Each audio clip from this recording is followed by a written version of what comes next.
नमस्कार बंधुरा नवदिगंध चैनल पक्ष থেকে আপনাদের সকলকে জানাই স্বাগতম।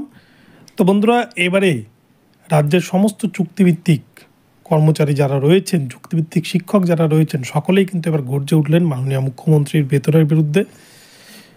তারা একটাই দাবি করছেন যে আমাদের বেলা মাত্র 10,000 টাকা, আর মুখ্যমন্ত্রীর বেলায় কিন্তু 2 লক্ষ টাকা বেতন পান। এমএলএ মন্ত্রীরা নিজেদের বেতন বাড়িয়ে নিয়েছেন, অথচ চুক্তিভিত্তিকরা কিন্তু সামান্য বেতনে কাজ করছে। এই সামান্য বেতনে তারা একবার সংসার চালিয়ে দেখুক, এরকম কিন্তু ওপেন চ্যালেঞ্জ ছুড়ে দিয়েছেন। গতকালকে সেই ভিডিও আপনাদের দেখিয়েছি। তো এবারে কিন্তু সরাসরি মাননীয় মুখ্যমন্ত্রী বেতন নিয়ে খোঁচা মেরেছেন চুক্তিভিত্তিক শিক্ষকদের একাংশ, এবং আর নয় বঞ্চনা, তারা কিন্তু এবার সরাসরি রাজপথে নেমে এই চোখে চোখ রেখে প্রতিবাদ করতে চায়। তো এই বিষয় নিয়ে বিস্তারিত আপডেট এই ভিডিওতে শেয়ার করতে চলেছি। আপনারা সম্পূর্ণ ভিডিওটি দেখুন, ভিডিওটি আপনাদের জন্য ভীষণ ইনফরমেটিভ হতে চলেছে।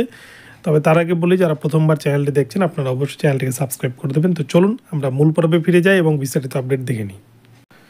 তো বন্ধুরা, 12 তারিখে রাজ্য বাজেট পেশ হওয়ার পরেই কিন্তু মূলত এক প্রকার সরকারি কর্মী যারা রয়েছেন, যারা পার্মানেন্ট চাকরি করেন, তাদের তো 4% ডিএ বৃদ্ধি হয়েছে। এটা নিয়ে কিন্তু একটা খুশির হাওয়া তাদের মধ্যে রয়েছে। কিন্তু অপরপক্ষে চুক্তিভিত্তিকরা কিন্তু আশা করেছিল এবং আমরাও প্রত্যাশা করেছিলাম যে চুক্তিভিত্তিকদের জন্য কিন্তু একটা বড় কিছু ঘোষণা করতে চলেছেন মাননীয় মুখ্যমন্ত্রী। যেহেতু 2026-এ বিধানসভার ভোট রয়েছে, সেই ভোটকে পাখির চোখ করে সরকার এগোতে চাই, বেশ কিছু জনপ্রিয় প্রকল্প আসবে। কিন্তু বাজেটে দেখা গেল সেসব কিছুই নেই। তো এই বাজেট হওয়ার পর থেকে কিন্তু মূলত চুক্তিভিত্তিক শিক্ষক যারা রয়েছেন, প্যারা টিচার যারা রয়েছেন, এসএসকে এমএসকে, সকলেই কিন্তু এক প্রকার গর্জে উঠেছেন। রাজ্যের মন্ত্রী এমএলএ সকলেরই ভাতা বেতন বৃদ্ধি পেয়েছে, কিন্তু চুক্তিভিত্তিকদের বেলাতেই কোনো বেতন বৃদ্ধি হয় না, এরকম একটা কিন্তু তারা জানিয়েছেন।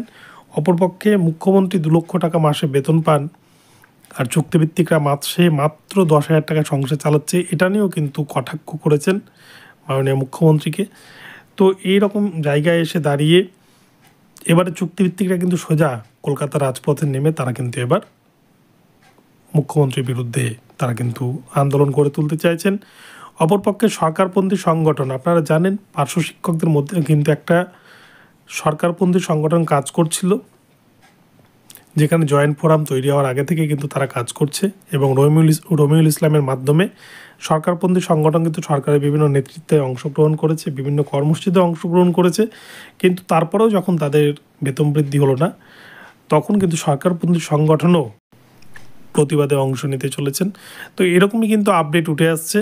তো তবে আমি তবুও বলবো 2026-এর যে ভোট রয়েছে, 2026-এর ভোটের আগে কিন্তু একটা লাস্ট সুযোগ রয়েছে, এবং সেই সুযোগটাকে কাজে লাগিয়ে পার্শ্ব শিক্ষকরা এবার রাস্তায় নামতে চেয়েছে। কেননা এটাই লাস্ট সুযোগ, ভোটের আগে যদি না বাড়ে তাহলে কিন্তু আর কোনোদিনই সম্ভব নয়। এবং এই দাবি রেখে এবার কিন্তু সকল ধরনের মানুষকেই পথে নেমে, ঘরে বসে আর নয়, পথে নেমে আন্দোলন করা ডাক দিয়েছেন নেতৃত্বরা। তো বন্ধুরা, এখন এই পর্যন্ত আপডেটটি আপনাদের জানালাম। ভিডিওটি ভালো লাগলে চ্যানেলটিকে সাবস্ক্রাইব করে দেবেন। দেখা হচ্ছে পরবর্তী ভিডিওতে। সকালে ভালো থাকবেন, ধন্যবাদ।